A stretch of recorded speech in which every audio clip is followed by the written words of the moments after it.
साथियों, एक बात हमेशा याद रखिए, गोस्वामी तुलसीदास जी ने बहुत सुंदर बात कही है, जहां सुमित तहां संपत्ति नाना, जहां कुमति तहां विपत्ति निदाना।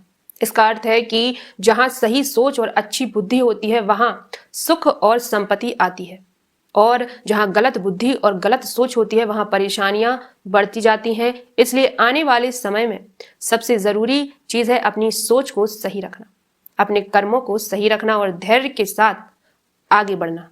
जी हाँ, मकर राशि वालों, सावधान हो जाओ। अब आपके जीवन में दुख, तकलीफ, परेशानी, बंधन और इंतजार का नामो निशान तक मिटने वाला है। जी हाँ, खुशियां ही खुशियां जीवन में आ रही हैं।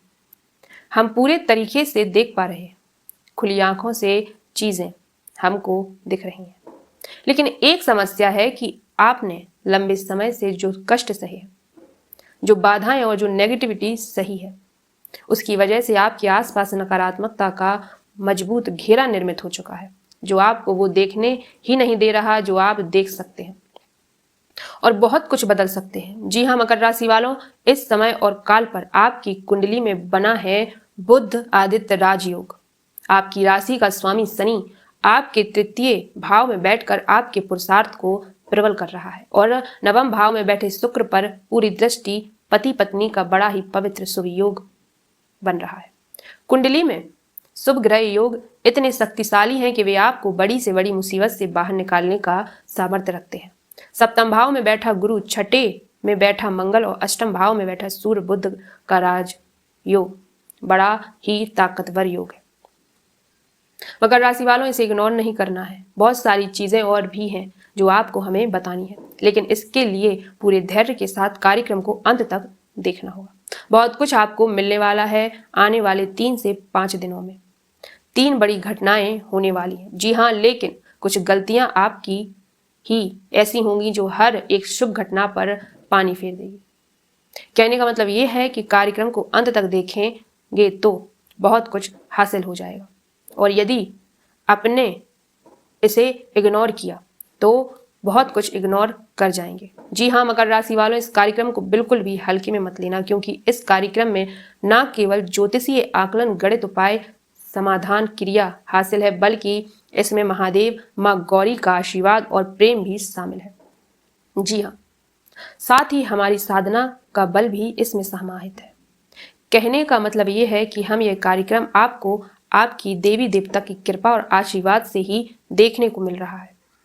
यूं ही भटकते भटकते आप यहाँ नहीं आए हैं, आप यहाँ लाए गए हैं। बस अंत तक ठहरेंगे तो बहुत कुछ समझ जाएंगे। तो चलिए मकर राशि वालों, अब ध्यान से सुनिए। जय माँ गौरी, हर हर महादेव। तो चलिए अब आगे बढ़ते हैं, बात करते हैं आपके ग्रह नक्षत्र और आपकी भविष्यवाणी, उपाय, क्रिया, समाधानों की। सबसे पहले ध्यान से सुनो, इस समय पर आप 3 प्रकार की भूल कर सकते हैं। ग्रह ईश्वर इशारा कर रहे हैं, 10वें भाव में घूमता चंद्रमा आपसे यह गलतियां करवा ही देगा। जी हाँ, भावुकतावश गलत निर्णय आप ले सकते हो। ठीक है, तो अब हम जब आपको बता रहे हैं तो आपको यहाँ पर अलर्ट हो जाना है। जैसे कि कोई आपसे अपनी परेशानी बता रहा है, दुख बता रहा है, तकलीफ बता रहा है और पैसे मांग रहा है या किसी प्रकार की मदद मांग रहा है, तो अलर्ट हो जाओ। दुनिया बहुत शातिर है, बहुत चालाक है। यहाँ मगरमच्छ के आंसू बहाकर आप जैसे भोले भाले लोगों को फंसाकर पैसे लूट कर बाद में लोग पीठ के पीछे हंसते हैं और कहते हैं, देखा हम कितने स्मार्ट हैं, हमने तुरंत अपना काम निकलवा लिया। तो ऐसे लोगों से बचना है। कहने का मतलब ये है कि जब भी कोई ऐसी घटना घटे तो आप हमारी वाणी को याद कर लेना।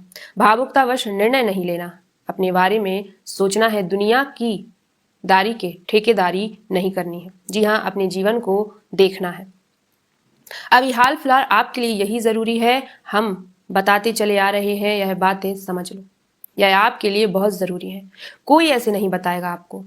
जी हाँ, दूसरा सबसे बड़ी गलती आप यह करने वाले हो कि अपनी सेहत का जोखिम लेने वाले हो। कोई ऐसा कार्य, कोई ऐसी चीज आप करने वाले हो जिससे आपका स्वास्थ्य पूरे तरीके से डिस्टर्ब होगा, खराब होगा। जी हाँ, सोने जागने का तालमेल आप बिगाड़ोगे, खान पान में असावधानी बरतोगे, गलत और लॉन्ग ट्रेवलिंग आप करोगे, गलत लोगों की संगत में आकर गलत चीज़ों का खान पान करोगे, उल्टी सीधी चीज़ें, बहुत सारी चीज़ें और भी हैं। यानी सेहत पर किसी प्रकार का जोखिम रिस्क आपको नहीं लेना चाहिए। यह ध्यान देने वाली बात है। जी हाँ, और तीसरा सबसे महत्वपूर्ण है कि अपने आप को, अपने जीवन को और अपने आसपास की परिस्थितियों को कोसना, इनके बारे में गलत सोचना, नेगेटिव सोचना। एक चीज याद रखना कि आप अपने जीवन में जो भी कुछ भोग रहे हैं, अच्छा है, बुरा है, समान है, असमान है, सहनशील है या नहीं है, वह सब कुछ उस विधि का देन है, ईश्वर का देन है, आपके कर्म का विधान है।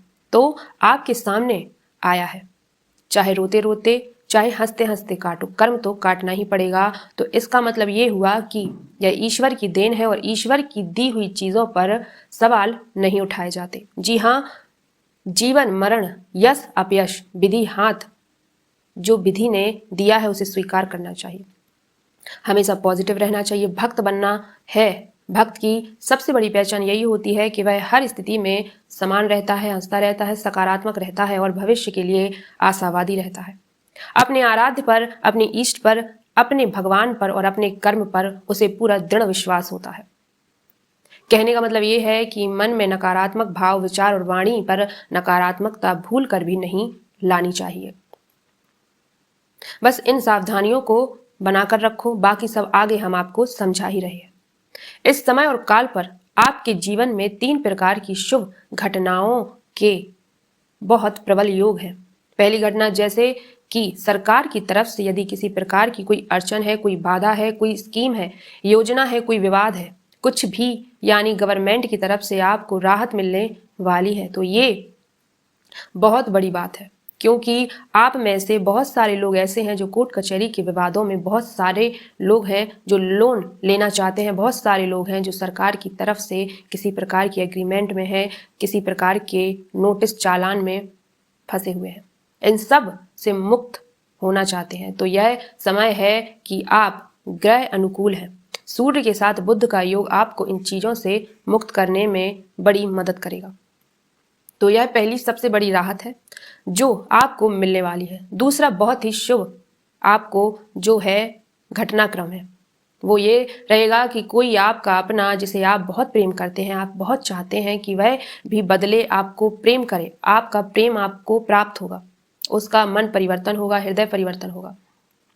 हम जानते हैं कि आप में से बहुत सारे लोग ऐसे हैं जिनके परिवार टूट रहे हैं, जिनका प्रेम दूर जा रहा है, जिनके जीवन में नकारात्मकता है, अपनों के द्वारा ही जिन्हें छला जा रहा है।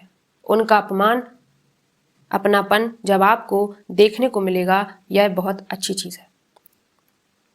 तीसरी, कि आपके अंदर छठी इंद्री जागृत हो जाएगी, यानी कि आप पहले से ही चीजों को अनुभव कर पाएंगे और स्थितियों का, परिस्थितियों का, लोगों का सटीक आकलन कर पाएंगे। आपके अंदर इतना बल आ जाएगा, यानी कह सकते हैं कि पूर्वाभास की शक्ति आपको प्राप्त हो जाएगी। वाणी आपकी कुछ हद तक सिद्ध सी होने लगेगी। जी हाँ, सोच समझकर कुछ भी बोलना है, कुछ भी बुरा अनाप शनाप जो मन में आ जाए वह ना अपने लिए और ना किसी के लिए बोलना है। और सबसे महत्वपूर्ण बात है कि इस समय और काल पर आप देवी देवता के जिस भी स्वरूप की पूजा साधना करते हो, पूरी भक्ति भाव के साथ उनकी पूजा करना है, भाव के साथ करना है, क्योंकि इस समय आप पर पूजा का पूरा पूरा फल प्राप्त कर सकते हैं। यकीन मानिए तो करके देखो। एक संकल्प लेना है, कोई बड़ी समस्या में आप फंसे हो, मान लो कि हनुमान जी की ही पूजा आप करते हो, तो आप इतना करके देख लेना कि हे बजरंगबली, हम 7 दिन तक प्रतिदिन 11 हनुमान चालीसा और 1 बजरंग बाण का संकल्प लेते हैं और रोज उसी समय पर, उसी दिन, मतलब कि उसी समय और काल पर प्रतिदिन 7 दिन तक लगातार आप जाकर ये करके देखो। 2 या 3 दिन में के अंदर अंदर आपका काम बन जाएगा, पूजा पाठ के पूरे फल आपको प्राप्त होंगे, सारी बाधाएं आपकी हट चुकी हैं। अब 2-3 चीजें हैं जिनका आपको ध्यान देना है।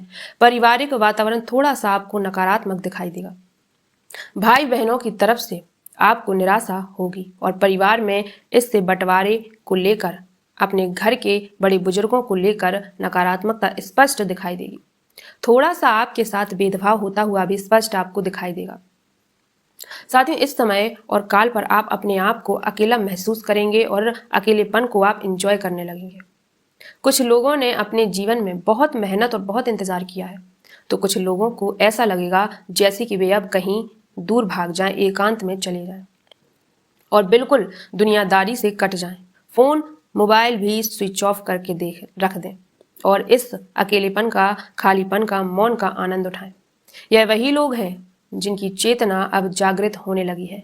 दुख और सुख से इनके ऊपर ज्यादा फर्क नहीं पड़ता और यह वही लोग हैं जो अब अपने जीवन के असली उद्देश्य की पूर्ति के हेतु आगे बढ़ने वाले हैं। जी हाँ साथियों, वैसे हम आपको बता दें, इसके ठीक उलट इस समय और काल पर आपके जीवन में भाग दौड़ बढ़ेगी, मेहनत बढ़ेगी, संघर्ष आपका बढ़ेगा। हालांकि छोटी छोटी कामयाबी आपको जरूर मिलनी शुरू हो जाएंगी। जो बिजनेस व्यापार कर रहे हैं उन लोगों के लिए कंपटीशन परेशान करेगा। जी हाँ, उधारी परेशान करेगी और आप किसी नई योजना पर काम करना चाहते हैं तो वह शुरू ही नहीं हो पाएगी। साथियों, उसमें कई अड़चने, रुकावटें आएंगी। बिजनेस को शुरू करने के लिए यदि आप लोन लेना चाहते हैं, किसी से पैसा लेना चाहते हैं तो वह आपको मिल जाएगा, उसमें कोई परेशानी नहीं रहेगी। नए बिजनेस की शुरुआत करने के लिए, यह कोई भी महत्वपूर्ण कार्य करने के लिए कुछ लोगों के जीवन में इस समय नए मकान का, वाहन का और प्रॉपर्टी का योग बन रहा है। तो अगर कोई भी महत्वपूर्ण कार्य करना चाहते हैं कि बिजनेस हो, कोई भी हो, एक बार अपनी कुंडली का आकलन अवश्य करवा लेना चाहिए। जी हाँ, क्योंकि कई बार ऐसा होता है कि परिस्थितियां तो बनती हैं ग्रह गोचर की वजह से, लेकिन जनपत्री उस कार्य को सपोर्ट नहीं कर पाती। जी हाँ, लोग जब उस कार्य को कर बैठते हैं उसके बाद फिर असली टॉर्चर शुरू होता है। जी हाँ, असली नेगेटिविटी शुरू होती है। जी, फिर उनका रिजर्व गैर भी नहीं लगता और आगे सिर्फ दुख दिखाई देता है। अब सबसे महत्वपूर्ण बात है कि आपके जीवन में कुछ 1-2 नए अवसर आने वाले हैं। खास तौर से जो लोग नौकरी कर रहे हैं, पदोन्नति का, ट्रांसफर का योग बन रहा है। आने वाले समय और काल में कार्यस्थल पर आपका वर्चस्व मजबूत होने जा रहा है। सैलरी भी, इंसेंटिव भी आपका बढ़ सकता है, आपको प्राप्त हो सकते हैं। जी हाँ, आपकी मेहनत, ईमानदारी और अच्छाई सच्चाई का लाभ अब आपको मिलने जा रहा है। उच्च अधिकारियों से आपको किसी प्रकार की बहस नहीं करनी है, उनसे आपको तालमेल अच्छी तरीके से बिठाना है। जी हाँ, हालांकि आपकी ईमानदारी और मेहनत से वह भी इम्प्रेस रहेंगे। पैतृक संपत्ति पर किसी प्रकार का कोई विवाद हो सकता है, टकराव हो सकता है, माहौल थोड़ा सा घर का प्रतिकूल हो सकता है। जी हाँ साथियों, नई नौकरी जो लोग चाहते हैं उन्हें निश्चित तौर पर नौकरी के अवसर प्राप्त होंगे, लेकिन फिर भी प्रयास और मेहनत लगातार करने होंगे। हाथ पर हाथ धरकर बैठ जाओगे तो शायद कुछ भी ना मिले। जी हाँ, इस समय और काल पर आपको कुछ कार्यों के लिए अपने मन को मारना पड़ेगा। पैसे की कमी आपको खल सकती है।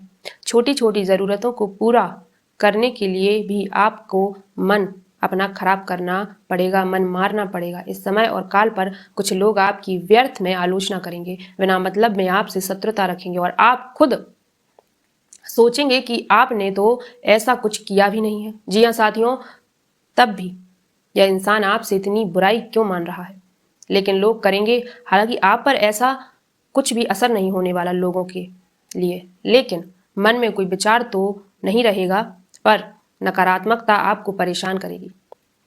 इस समय और काल पर पैसे की कमी, खर्चों की अधिकता और पुराने कर्जों से आपको बहुत परेशान करने वाले हैं। जी हाँ, अनजान लोगों पर इस समय कोई भरोसा ना करें। किसी की बात में आकर कहीं भी पैसा ना लगाएं, यह बड़ी बात है। उधार पैसा किसी को भी ना दें। हाँ, आप उधार ले सकते हैं, लेकिन वह जरूरी कार्यों के लिए और अपने बिजनेस, व्यवसाय, काम से जुड़ी चीजों के लिए लें। पैसे की परेशानी थोड़ा सा मन खराब जरूर करेगी इस समय। पेट में जलन, गैस की समस्या और मुंह में छाले की दिक्कत आपको हो सकती है। जी हाँ साथियों, कार्य क्षेत्र में भावुकता से काम लें, वरना आप बहुत पछताएंगे। लोग बड़े कुटिल और चालाक हैं, आपकी भावुकता का दुरुपयोग हो जाएगा। जल्दबाजी में किसी भी प्रकार का कोई निर्णय ना लें। कोई भी व्यक्ति यदि आपसे जल्दबाजी में निर्णय लेने के लिए कह रहा है तो अलर्ट हो जाइए। वह आपकी आपका दुरुपयोग करना चाहता है। प्रेम के रिश्तों की बात करें तो प्रेम के रिश्ते ठीक ठाक रहने वाले हैं, लेकिन आपसी विश्वास में कमी आएगी। जी हाँ, पार्टनर का अविश्वासपूर्ण व्यवहार आपको थोड़ा कंफ्यूज करेगा, भ्रमित करेगा। हालांकि कोई बड़ी बात नहीं है, लेकिन छोटे छोटे खटपट जरूर होगी। नए प्रेम संबंध भी बन सकते हैं और पुराने छिपे हुए प्रेम संबंध उजागर हो सकते हैं। जी हाँ, दूसरे प्रेम संबंध स्थापित भी हो सकते हैं, योग बन रहा है। तो थोड़ा सा सावधान रहना। मन में काम भावना व्यसना का भाव बढ़ेगा, क्योंकि शुक्र नीच का है। तो थोड़ा सा अपने मन पर काबू रखिए। अपनी इच्छाओं अपनी कामनाओं के लिए तुरंत न भागे। जी, इस समय और काल पर दाम्पत्य जीवन की बात करें तो वह बिल्कुल अच्छा चलेगा। जीवन साथी के स्वास्थ्य में भी अब इम्प्रूवमेंट दिखाई देगा। आपसी प्रेम भी आपको बढ़ता दिखाई देगा। जीवन साथी के साथ आप कहीं बाहर घूमने खाने पीने जा सकते हैं, किसी प्रकार के तीर्थ स्थल पर भी जा सकते हैं। आप अपने जीवन साथी को किसी प्रकार का गिफ्ट देंगे और उन्हें प्रसन्न करेंगे और वे प्रसन्न होंगे भी। आप अपने निजी पलों का आनंद लेंगे। अब बात करते हैं आपके आसपास के व्यवहारिक जीवन की। आसपास के लोगों के रवैया थोड़ा नकारात्मक सा आपको लगेगा। लोगों को आपको देखकर ऐसे लगेगा जैसे कि वे आपकी बातों का मजाक उड़ाते हैं। थोड़ा सा आप अपने आप को कॉन्शियस यानी कि लो कॉन्फिडेंस महसूस करेंगे। साथियों, जब आप भीड़ भाड़ में होंगे, एकांत में, आप बहुत अच्छा महसूस करेंगे, अपने आप में रहेंगे और आपको अपने जीवन के कार्यों और अपने संघर्ष पर गर्व महसूस होगा। इस समय आप फिसल सकते हैं, गिर सकते हैं। आपकी वाणी किसी को चुभ सकती है, कोई नुकीली पैनी चीज आपको भी चुभ सकती है। वाहन आदि खराब हो सकते हैं। इस समय किसी पुराने मित्र से मुलाकात भी हो सकती है। जी हाँ, फटे पुराने कपड़े यदि आप इस समय पहने हैं या हैं आपके पास तो उन्हें ना पहनिए, उन्हें हटा दीजिए। जी हाँ साथियों, और सबसे बड़ी बात कि हल्के रंगों का प्रयोग करिए। काले और नीले रंगों से दूर रहिए। इस समय कोई मेहमान आपके घर आ सकता है। घर का माहौल थोड़ा सा परिवर्तित हो जाएगा। 2-3 चीजों का इस समय आपको खास ख्याल रखना है। वाणी को अपनी आपको नियंत्रण रखना है। चतुराई पूर्ण वाणी का प्रयोग करिए। कुछ लोग आपसे नीति वाणी बोलेंगे, लेकिन उनके मनोभाव नेगेटिव होंगे। तो आपको अनुमान लगाना है कि शब्दों के पीछे रियल उनके भाव इमोशन क्या है, यह समझना बहुत जरूरी है। कुल मिलाकर देखा जाए तो यह समय है जो आपसे मांग कर रहा है कि इस समय आप 3 चीजों पर फोकस करिए। पहला, अपने मन पर फोकस करिए, इसे एकाग्र बनाइए। जिस काम की अत्यंत आवश्यकता है उस काम के बारे में ही सोचिए। इधर उधर की व्यर्थ की बातों से बिल्कुल ही मन हटा लीजिए। दूसरा, सबसे महत्वपूर्ण है कि आप अपने और अपनों का और परायों का सही आकलन करिए। कुछ लोग सचमुच में आपके आसपास ऐसे हैं जो आपसे रियलिटी में बहुत प्रेम करते हैं और आपके सुख दुख में उन्हें भी सुख और दुख होता है। ऐसे लोगों को जरूर पहचानिए। याद रखिए कि आपके आसपास जरूरी नहीं है कि केवल नेगेटिव और शत्रु ही है, आपके अपने भी हैं। लेकिन कभी कभी आप एक ही आंख से सबको देखेंगे तो मिस कर जाएंगे। जी हाँ साथियों, अच्छे लोगों के प्रेम को भी दूसरा सबसे महत्वपूर्ण यह है कि अच्छी चीजों का अध्ययन करिए। जैसे हमारे शरीर को पुष्ट रखने के लिए अच्छे खाने की, अच्छे भोजन की जरूरत होती है, संतुलित भोजन की आवश्यकता होती है, वैसे ही हमारे दिमाग को संतुलित रखने के लिए, स्वच्छ रखने के लिए अच्छे विचारों की आवश्यकता होती है। और विचार प्राप्त होते हैं अध्ययन से। तो अच्छी किताबों का अध्ययन करिए, धर्मशास्त्र की किताबों का अध्ययन करिए, गीता जी का अध्ययन करिए। जी हाँ, इससे आपके विचार पुष्ट होंगे, आपका पॉजिटिव ऑरा होगा, मजबूत होगा और आपकी चेतना जागृत होगी। जी हाँ साथियों, याद रखना कि विद्या मित्रम प्रवासेषु भार्या मित्रम गयेषु च, यानी कि विद्या हमेशा सबसे अच्छी मित्र होती है। जब हम कहीं घूमने जाते हैं, दुनिया में विचरण कर रहे होते हैं और घर में हमारी भार्या यानी पत्नी सबसे अच्छी मित्र होती है। कहने का मतलब है कि अपनी जो आपके सबसे अधिक प्रेमी है, जो आपके सचमुच में हितैषी हैं, आपको प्रेम करते हैं, उनकी पहचान करिए, सही चीजों का अध्ययन करिए ताकि आपका बल बुद्धि विवेक जागृत रहे, एकाग्रता आपके मन में बढ़े। और तीसरा, मन का कड़वापन, वाणी का कड़वापन, नकारात्मकता को त्याग दीजिए। जिसने जो भी कुछ अपराध किया है, अच्छा किया है, बुरा किया है, उसे उसका फल प्रतिफल जरूर मिलेगा। दुनिया कर्म प्रधान है, कर्म विश्व रखा है। जी हाँ, तो जस करे सो तस फल चाखा। तो आपने किसी की जिम्मेदारी नहीं लेनी है। किसी ने आपके साथ गलत किया है तो अब आप भी उसके साथ गलत करें, मन में गलत सोचें, आप भी दोषी बनेंगे। ईश्वर ने उसके लिए पहले से ही सोच लिया है कि क्या करना है। समय का इंतजार करिए, उसे भोगना ही पड़ेगा। तो बस इन चीज़ों का आप ध्यान रखिए, सकारात्मक रहिए। आप सबसे बड़ी बात यह है यहाँ पर कि कई बार सब कुछ सुनने समझने के बाद भी बुद्धि काम नहीं करती, क्योंकि ऊर्जाओं ने, नकारात्मक ऊर्जाओं ने इतनी बुरी तरीके से मन को दूषित कर रखा है, ऐसा घेरा बना रखा है कि जो काटा ही नहीं जा रहा। तो अच्छे विचार दिमाग तक तो आते हैं, कानों तक तो आते हैं, लेकिन मन मस्तिष्क को छू नहीं पाते, वापस हो जाते हैं। जी हाँ, तो इस गहरी नेगेटिविटी को, तंत्र मंत्र को, नजर टोना टोटका को हटाने के लिए सबसे अच्छा उपाय है समय और काल पर आपको, जैसा कि हमने आपको बताया, हनुमान जी का यह उपाय आप कर सकते हो। 7 दिन या 11 दिन प्रतिदिन 11 हनुमान चालीसा का संकल्प लेकर आप यह उपाय करिए। दूसरा एक बहुत ही शक्तिशाली उपाय है, इसे आप जरूर कर लीजिए। महीने में एक बार तो करिए ही, इससे आपके बिगड़े से बिगड़े काम बनेंगे। आपका उपाय करके घर तक वापस नहीं आ पाएंगे और आपका काम बन जाएगा। करना क्या है, ध्यान से सुनिए। आपको 5 या 7 पान के पत्ते लेने हैं, 5 या 7 आपको बेसन के लड्डू लेने हैं। जी हाँ, 5 ही ले लेना। और इन लड्डुओं को ले जाकर पीपल के वृक्ष के नीचे रखना है। एक पान का बीड़ा भी यहीं पर रखना है। पान के पत्ते के ऊपर लड्डू रखने हैं। अब आपको वहीं पर बैठकर 7 बार हनुमान चालीसा का पाठ करना है, 1 बार बजरंग बाण का पाठ करना है और हाथ जोड़कर हनुमान जी से अपनी परेशानी बतानी है। निवेदन करना है कि हे प्रभु, आप हमारी इस दुख को, कष्ट को दूर करो, यह असहनीय हो रहा है। उसके बाद आप जब वहां से आए तो उन लड्डुओं को वहां से उठा लें और लौटते समय किसी कुत्ते को भी लड्डू खिला दें। कुत्ते को कुछ नहीं होगा, टेंशन की बात नहीं है। कुछ लोग कहते हैं लड्डू खिलाने से कुत्ते को खुजली हो जाएगी, लेकिन यह प्रसाद है, इससे कुछ भी नहीं होता। प्रसाद से कभी कोई नहीं मरता, टेंशन की बात नहीं है। तो आप कुत्ते को खिला दें। अगर कुत्ता खा लेता है तो आपका भाग्य उसी दिन से खुल जाएगा, घर पहुंचते ही अच्छी खबर मिलेगी। नहीं खाता तो फिर टेंशन की बात है।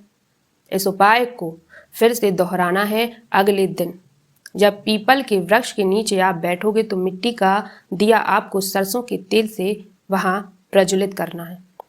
इतना सा आप कार्य कर लीजिए, आप देखेंगे 1-2 प्रयासों के बाद ही कुत्ता आपके लड्डू खा लेगा और आपका काम बन जाएगा। जी हाँ, बड़ी से बड़ी बाधा हो कट जाएगी, आपका कल्याण होगा, आपका मार्गदर्शन हम स्वयं करेंगे। जी हाँ, सहायक आपको गाइड करेंगे। ठीक है, तो चलिए महादेव माँ गौरी आपका कल्याण करें, आपका उद्धार हो। इसी शुभकामना के साथ कार्यक्रम को विराम देते हैं। हर हर महादेव, जय माँ गौरी।